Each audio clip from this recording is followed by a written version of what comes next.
everything about this guy annoys me. Like, down to the tone of his voice. Most annoying Protestant. What a label. I know, right? It's a stiff competition. There's a lot of annoying Protestants on the internet. But if someone isn't like bad or offensive occasionally, at least, are they really interesting? No, they aren't. Speaking of Trent Horn. Oh my gosh. Oh my gosh. Demolished Sola Scriptura.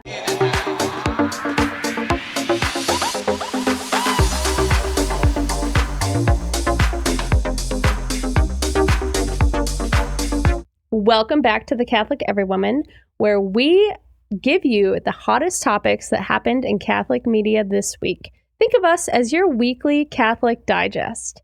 This week, we are talking about Tradwives, the cast of The Chosen, and Trent Horn's epic takedown of Sola Scriptura. I'm Anna Sutton. And I'm Jane Spencer. Okay, let's get into it. Tradwives. It's been such a hot topic for years. Oh yeah, Tradwives. I feel like I've been hearing about Tradwives like my entire life. What is a Tradwife? What is a Tradwife? Quis es veritas.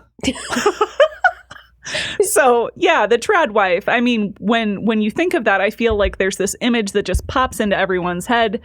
The woman is wearing a dress in a kitchen, probably has a baby, cooking, doing domestic things, right? Yes, and in the case of this week, the woman is a supermodel in a haute couture dress that's worth thousands of dollars, making insane foods from hand, like hot dogs from scratch. Cereal from scratch. Chewing gum from scratch. Okay, so her name is Nara Smith. And she broke the internet. She did. So she was hosted on the podcast of Call Her Daddy. And, this was my first introduction to her. I had not really heard of her, but yeah. Jane doesn't follow Tradwives. Jane rejects Tradwives. Is Nara Smith a Tradwife, though? No, she's not. No, she's not. She's a girl boss of girl bosses. She is a queen boss. She's a girl boss who's really good at having a pretty kitchen and dressing in pretty dresses. Well, when you're a supermodel, yeah, and you're wearing haute couture, like you said, and flying to Paris here and flying there to model and do these amazing things, she does have the finances and the space to be at home and do cooking and things. Which is fine, but that does not a Tradwife make. No. All right, well, let's get into the tea about her. Okay, yes. So you tell us the episode. This is related to Catholic media because it was a big topic in Catholicism, because obviously Catholicism is the seat of all the greatest Tradwives. So Nara Smith is LDS. She is a Mormon, but not a hardcore Mormon, according to what she's said about herself. Like, not Mormon. Yeah, I don't know. The spectrum of Mormon, I don't know, but...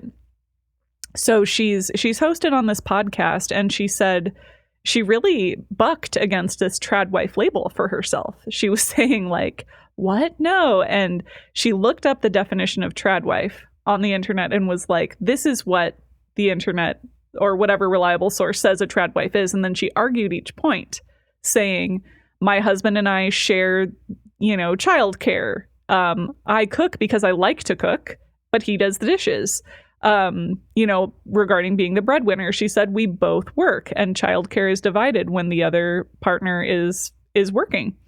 So she really said like, no, I'm not a Tradwife. And I'd kind of agree with her because she's not a girl boss. Yeah, because she's making a crap ton of money with the hashtag Tradwife on her social media. Exactly. That's the thing. She has milked the term Tradwife. Exactly.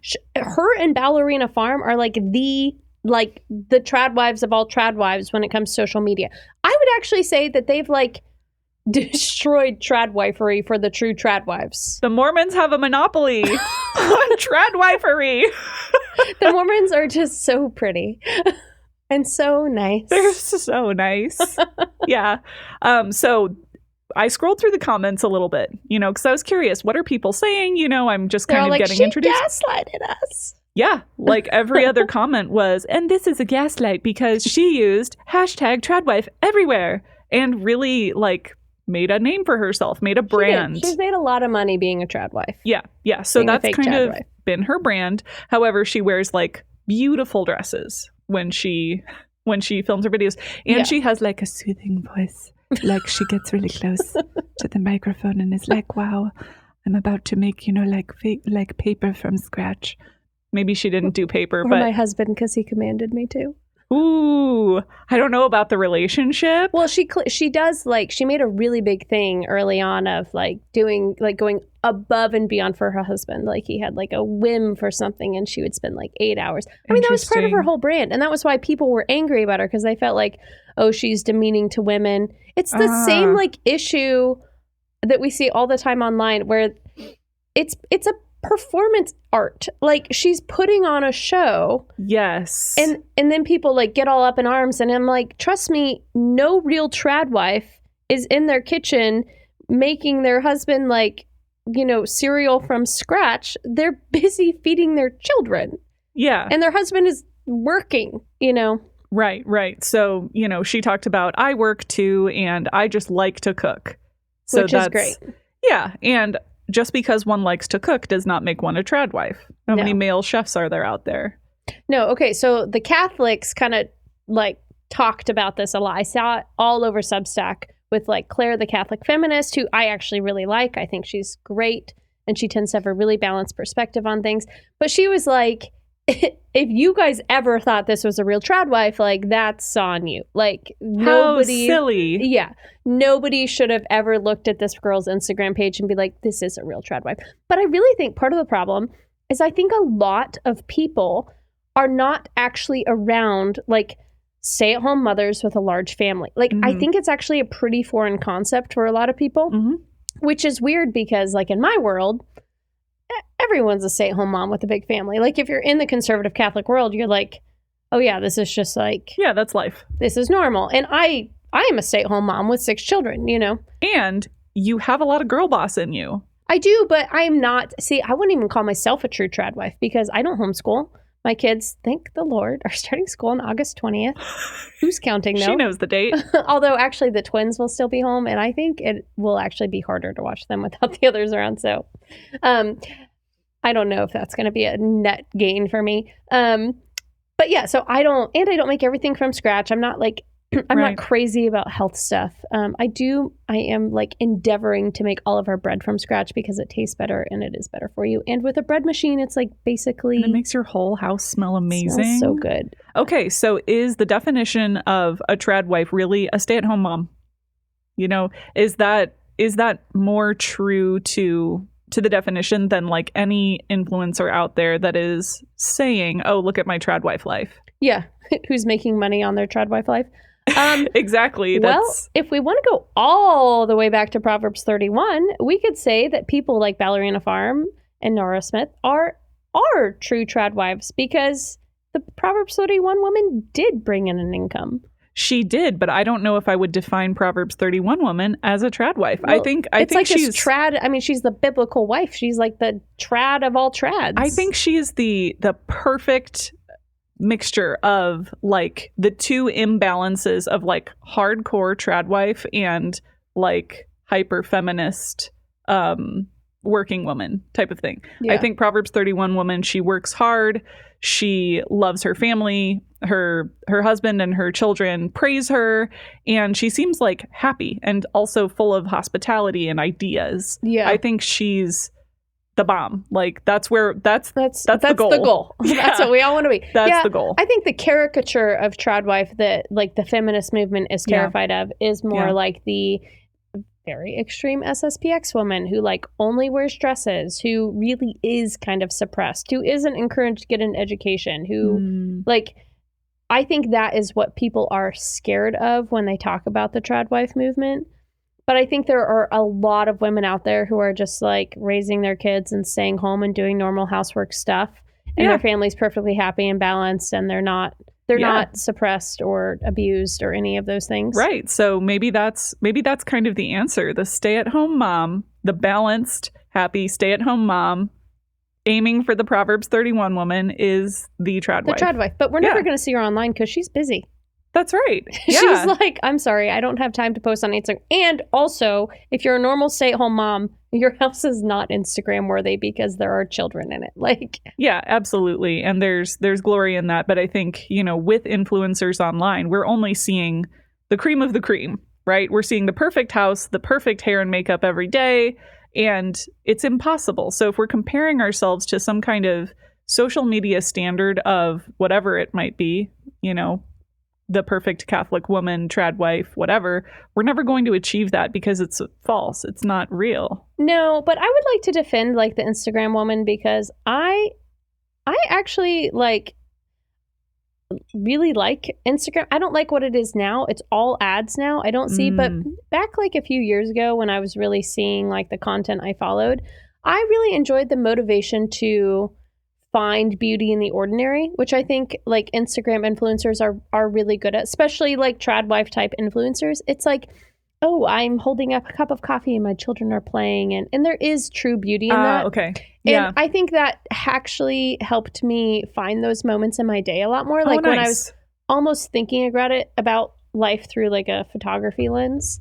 And so I don't think there's actually anything particularly wrong with showing a curated life online. I think it's kind of ridiculous and insane for anyone to look at that and be like, I feel bad about myself because my life doesn't look like that. And it's like, neither does theirs. Like, it's curated. Yeah, that's the whole thing. That's where the comparison comes in and it's problematic. Yeah. And maybe that's a personality thing. Like, maybe some people really just struggle with like jealousy. And that's, you know, everyone has a different struggle. Sure. But if you don't, I don't think it's so bad to scroll through Ballerina Farm and be like, oh yeah, when my children help me bake, it's not like 100% annoying. It's also like a little bit beautiful and sweet, you know? Yeah, that's nice. And, you know, back to Nara Smith, she has 4 children.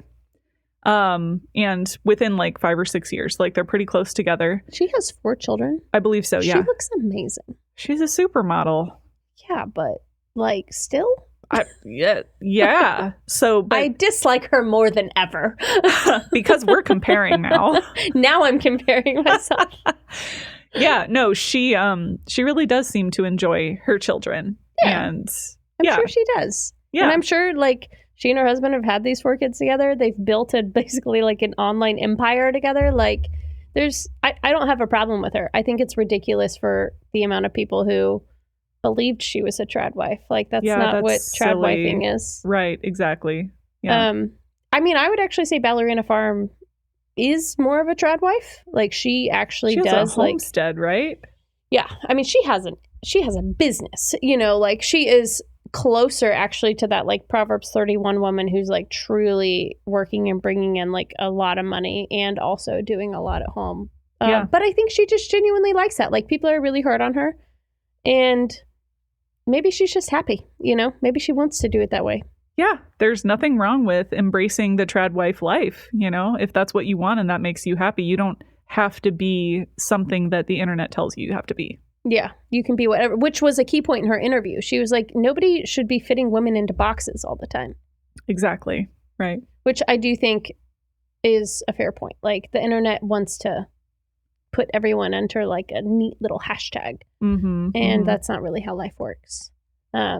Okay, so that was our first story. She was big. She was big this week. She took things over. Yeah. Call Her Daddy is always kind of a big podcast, but I was interested because so many Catholics were like almost like affronted that people like would even think she was a trad wife. They're like, yeah, we never claimed her. Like she was never accepted as a trad wife. True. The true trad wives be trad wifing. Okay, next story. The Chosen. The cast of The Chosen is going on Bear Grylls Wilderness season starting next week on Amazon Prime. I will be watching. I will be reporting back with all the delightful things that Jonathan Rumi does in the wilderness. Is this like Survivor for the Chosen cast, or? I guess so. I mean, Survivor is a game. Have you watched Survivor? No. Oh, you are missing out. I'm an Alone girl. I like Alone. Oh, Alone is good too. It's very cool. But if I were to choose to go on one, I would for sure be Survivor. Okay. I can't believe you've never watched it. No, God, I thought it was... It's like you lived in a convent for 3 years. I thought it was like fake sauce because Alone is legit. They drop you off in the middle of nowhere with just GoPros and there's no camera crew, there's no staff, there's no rules. You just have to survive alone for as long as you can and be the last one. Well, yeah, Survivor is a social dynamic game. So it's like, because people vote each other off the island. So it's like there's an element of Survivor. That's where that figure of speech comes from, to be voted off the island? Yes, it's Survivor. I thought that was like tale as old as time. Like, I mean, it is. Survivor's been around forever. Someone gets voted off the island, and I'm like, ooh, yeah. No, I didn't know it was a Survivor thing. No, it's outwit, outlast, outplay. So it's all like... It's very much a social exciting. Game. So will Peter deny someone on the Chosen? On the show. But no, I don't think Bear Grylls is Survivor. I don't think it's quite Survivor or Alone. I think it's its own thing. But I'm very excited to watch the cast because the Chosen has been like, it's like been making a lot of waves in the Christian world. Yeah. People love it. Yeah, I haven't seen it yet, but I really want to because I've heard so many good things about how it shows the humanity of Christ in a really relatable way. Yeah. And I'm excited for that. Yeah, I always struggle a little bit with any biblical retelling because like if I'm watching like, James and the Giant Peach and they make a slight change in the text, it's like, it doesn't bother me that much. But if you're watching like a retelling of the Bible and they change anything, it feels like... Oh, like actually changing the words? Like I mean, quotes. I'm sure they do. Like, you have to turn it into a show. So I don't know. I haven't watched The Chosen in depth, but a lot of people I really love and respect deeply love it. I have sort of avoided it because I'm like, well, I just don't want to be annoyed. But I can't deny the level of devotion it has, and I do like Bear Grylls. So I'm like, this is the happy medium of like where I can join Chosen fans. So stay tuned. Yes, next week we'll be talking about it. It starts on the 9th, I think. So yeah, I'll keep you guys updated. All right. So next we have Matt Frad and Anna Munley. Yes. So this kind of comes back to not exactly the trad wife aesthetic, but there was a lot of discussion here about Catholic influencer aesthetic, and Matt Frad, he just said, "Oh, this is a manufactured thing. It's not real." And yeah, it was kind of it wasn't. I've listened to quite a bit of Matt Frad, and it was kind of a unique interview in the sense that kind of toward the end, I feel like they were talking in a more authentic way. Like it felt less like an interview and more like just a conversation between two people. Cool. Yeah. I haven't watched as much Matt Frad, but I really appreciated it. It was a long interview, about 2 hours. I mean, that's pretty short for Matt Frad, actually. Really? Oh my goodness. His longest interview, Jimmy Akin, I think it was like 5 hours. I mean, It was a long time. Yeah. Well, it got me thinking about Catholic influencers online. And I was thinking to myself, especially the Catholic female influencers, which there aren't very many, they all kind of remind me of one another. Yeah. The way they present, it's like very feminine woman, beautiful long hair, makeup always the same, like bright and feminine, like very polished, I guess. Yes. Like a fresh manicure. And they're like Matt Frad's wife, who seems very sweet. I have nothing negative to say about her, but her show that she has on and off done over the years is called Among the Lilies, which is like the most like cheesy, like Christian show title I can possibly think of.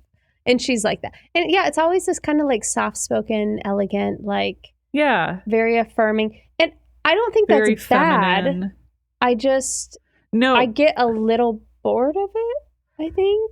That's understandable. I mean, for a long time, I thought two Catholic female influencers were the same exact person because they presented so similarly.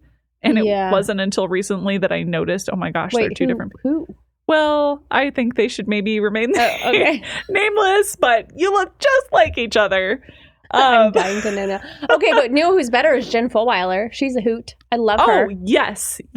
I didn't know her name until recently, but I had seen little comedy clips of her. She is hilarious, and I feel like I resonate a lot with her. Yeah, she's the best. It's so interesting, launching into this with you, because I feel like since I converted, I basically converted from internet content, which I think a lot of people do now. That's why I'm so passionate about internet content. Who were your biggest influencers? Oh, Trent Horn, Joe Heschmeyer, Jimmy Akin was a big one. The Catholic Answers in general was hugely helpful to me. Yeah. The Trent Horn debates, which we will get to next. Oh, snap. Trent Horn's debates, like low key changed my life. Okay. He's so good. And then, yeah, so I just think that I like really dove into that content because I had never experienced Catholicism in any other way. Mm-hmm. And so it's interesting now, though, because you're like a cradle Catholic. You were like a nun. Like you're like the Catholic of all Catholics.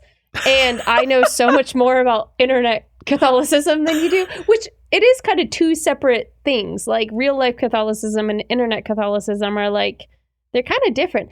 But a lot of people are coming into the Catholic Church from online content. Like, praise God. Like what a great amazing use of technology. Now, I have an important question for you, though, because when I think about Protestants, for example, interacting with Catholic content online, I would think that would be really off-putting. Why would a Protestant be interested in the things Trent Horn has to say? Or like, what was it about the Catholic content that you interacted with that made it approachable or interesting? Well, I mean, I think I started having questions. Like, I think I started, Trent Horn's debates were so helpful because you kind of have a question about a topic. Yeah. And a debate is great because it's like the best minds on two different sides of the coin. So you can really hear both arguments in a very clear way. I love online debates because they're super moderated, they're timed. So it's done very professionally. And it just helped me think through a lot of the like hardcore Catholic issues. And same with like, if you watch Joe Heschmeyer, Shameless Popery, it's like, it's very professional. It's very clear. It's not like an emotional. Yeah. So it just helps you think through something. You're like, well, I have this issue. Yeah. I don't know what even Catholics believe about this. And then you look at it. And something that actually Matt Frad talked about in this interview was Truthfully, Catholic AI, which I downloaded today after listening to them. Okay. And it, I think, can have that same kind of power because it's very logical. Yeah. So you can ask it a question and it just like filters through only Catholic documents and it tells you like an accurate Catholic answer. Wow, fantastic. Okay. So what I'm hearing from you is you didn't want the rhetoric. You wanted something really clear and you wanted both sides to have a fair shot. Yes. I mean, that was what I wanted. I think that's what a lot of men want, which is why men are coming into the church at insanely high rates. Like more so, like more young men have come into the Catholic Church recently than. Okay, I didn't know that there was a gender difference there. Oh, it's huge. I mean, that was wow. I saw this really interesting like thread on Substack this week about it was a like atheist or agnostic woman saying like these Catholic women make Catholicism seem so appealing, but I just don't know if I really believe what Catholicism teaches. Oh, and I thought, man, this is actually like the perfect. And she was talking about Claire the Catholic Feminist, and like Emily Chapman. Like she listed a few, Helen Roy, maybe. Anyway, and I thought this is kind of the perfect like net for women. Is like you see someone where the lifestyle is really beautiful and the content is like more feminine, and then it channels you down toward like people like Trent Horn and Joe Heschmeyer who give you these clear-cut answers, like this hardcore Catholic apologetics. I think hardcore Catholic apologetics is really prevalent online and is really helpful. But I love seeing female influencers because I think we're totally missing the female market. Okay. Yeah, that's a really good point. So like this interview with Matt Frad was awesome because it was that. It was like, yes, this woman is like doing a good thing. She has a huge following. I think she's over 100,000 followers on YouTube. And she's speaking to women in a clear way. Yeah. And she was very honest in the interview, which I really appreciated. She said, I got married outside the church. I got a divorce and then realized later when I was serious about Catholicism that my marriage was not valid. I got an annulment, got remarried. Married for the first time. And then she talks about like her thoughts about and her struggles with, having children and wanting a larger family than she has. And, secondary infertility. Okay. Which she's still actively struggling with.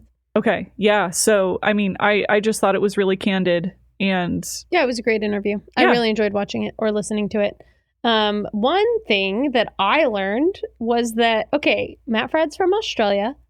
He made this reference to like his childhood. He's like, my mom would want to bring us to mass and my dad would be watching the footy. And she's like, what is footy? And he's like, it's not European soccer. It's not American football. It's like the Australian version of that. And I was like, Australia has their own football that's totally different. I feel like I need to know what it is. Yeah, I think they play cricket. Is that footy? Anyway, I want to look it up because I was like, this is news. I learned something totally new about Australia today. But Matt Frad doesn't live in Australia, right? No. He works for Daily Wire. He doesn't even live in Nashville, but that's where Daily Wire. I think they live in Florida. His wife has POTS, so she's very like climate sensitive. Oh, God bless her. That would be hard. Yeah, but no, they were in Steubenville. His show, Pints with Aquinas, was like Steubenville, and then he got hired by the Daily Wire recently in Nashville. Okay. Well, cheers to his success. That's great. I know, he's great. It's been, I don't love everything he says, but I loved this interview. I thought it was good. Well, I mean, and that's what we're doing here. We're distilling it down. Yeah, I'm sure there will be a bad Matt Frad interview that we can harp on. Yeah, but if someone isn't like bad or offensive occasionally, at least, are they really interesting? No, they aren't. Speaking of Trent Horn. Oh my gosh. Demolished Sola Scriptura. Oh my gosh. And this was what I loved about this is that Trent Horn is so self-controlled and so professional. And he was like letting loose a little bit in this interview in a way he really doesn't. Okay. And so as like a Trent Horn follower for a long time, I was like a little bit giddy over it. Yeah, it was fast paced. There was a heated debate. It was really heated. Okay, so the original debate with Ryan from needgod.net, who I've got to say has like maybe the most annoying Protestant on the internet, like tied up there with Redeemed Zoomer for me. Everything about this guy annoys me, like down to the tone of his voice. Most annoying Protestant. What a label. I know, right? It's a stiff competition. There's a lot of annoying Protestants on the internet. Okay, so Ryan from needgod.net debated Trent Horn over, can a person lose their salvation? This was several weeks ago. Oh, okay. And in that debate, which is worth watching, Trent challenged him a bunch. He would like push him further and further. Like, okay, well, if a person like sort of loses their temper and murders someone once a year, would that make him go to hell? Right, like, is he still saved then? So he pushed him and pushed him. Line? So what this conversation came from was that he pushed them on sodomy in marriage, which is like anal intercourse between a man and a wife. So most Protestants define sodomy as homosexual intercourse. Right. But the biblical definition or the literal definition is just anal intercourse. So he pushed him on that. And weirdly, what people got mad about was that he said that he said anal intercourse. That's what people were angry. It was like it was like offensive to the Protestant sentimentality of like delicate language. Yeah, it was just tone policing. Yeah. It was which so is weird. Silly. But I think his argument just really, really highlighted. I mean, I had a huge takeaway from this interview.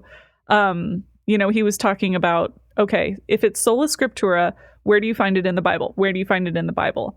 And there are, tens of thousands or more situations that you can create using your imagination that aren't going to be in the Bible, period. Okay. So for example, like in the Bible, it explicitly condemns sodomy. So Protestants can be like, yeah, no, that's not good. Maybe you'll not be saved if you do that. Maybe. Right. Unclear.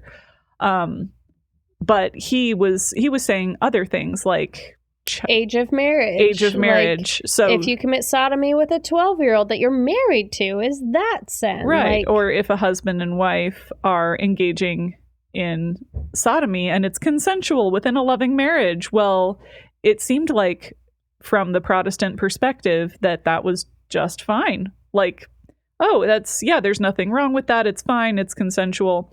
But Trent Horn was saying it's against nature.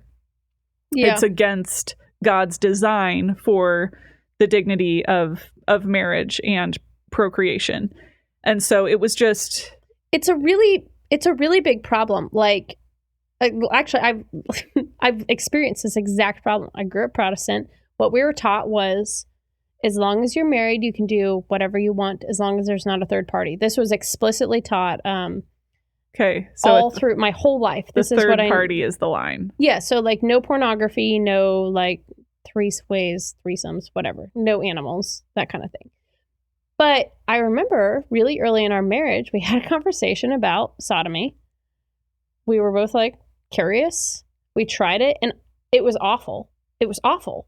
And I stopped and I was like, I can't do this. Like I had like a traumatic reaction. Like I kind of almost had a panic attack.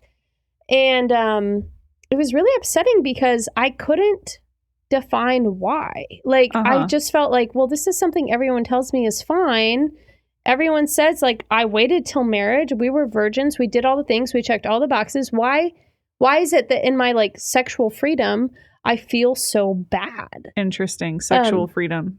Yeah. And then later, 15 years later, when we became Catholic and found out it was a sin, we're both like, oh, that makes perfect sense. That makes sense. But so like these debates Trent Horn has where like the Catholic frickin' Kelly that he's talking to is like, this is insane. Why would you assume people are doing this? It's like, well, if there's not clarity, if you can't offer people clarity about what's sin or what's not, it causes real issues in people's lives. Like this is a really severe deficit in Sola Scriptura. Absolutely. And that's why we have Catholic moral theology. That's why we have Humanae Vitae, because contraception is not okay, ever. You're not the special exception to the rule. Yeah. Period. Well, and contraception is the same. Like if you are, if sex is just for pleasure, which is what it is in a Protestant marriage. It's for marriage unity unity of the spouses, yeah, and pleasure. You just inevitably treat your spouse as an object of pleasure. It's so destructive in a marriage. Wow. Yeah, and it's so frustrating because like for years we had like all this pain and frustration in our marriage, and we couldn't figure out why because we did everything right, and it was really upsetting. And it's like, yeah, because we were in sin, like, and nobody told us it was sin, and we were good Christians who were like trying to follow God. So I feel really passionate about like this topic that Trent's kind of hammering in on, and people keep treating him like he was hammered in on it. And he was taking it to an extreme. Like it was really, his examples were really like, whoa, they were kind of gross. Where you're like, that was a strong example, but I think it highlights why we need Catholic moral theology and why the Church and the Church Fathers for thousands of years have had guidance on these things, because not everything is found in the Bible.